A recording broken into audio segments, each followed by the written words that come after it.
Because. A word used to explain why something happened. The boy is crying because he got a bad grade. Here we are explaining why the boy is crying. We should share our toys because it's the nice thing to do.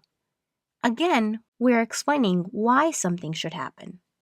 Say one of our sentences or tell your neighbor why you should be a good friend.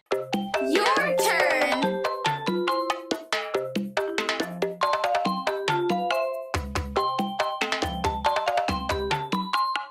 Wordplay?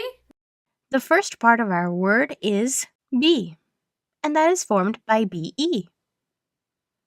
Then we have cause, and you'll just have to remember that is C-A-U-S-E. Because B-E-C-A-U-S-E.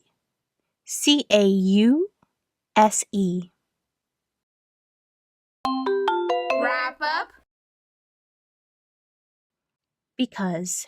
Because is a word used to explain why something happened.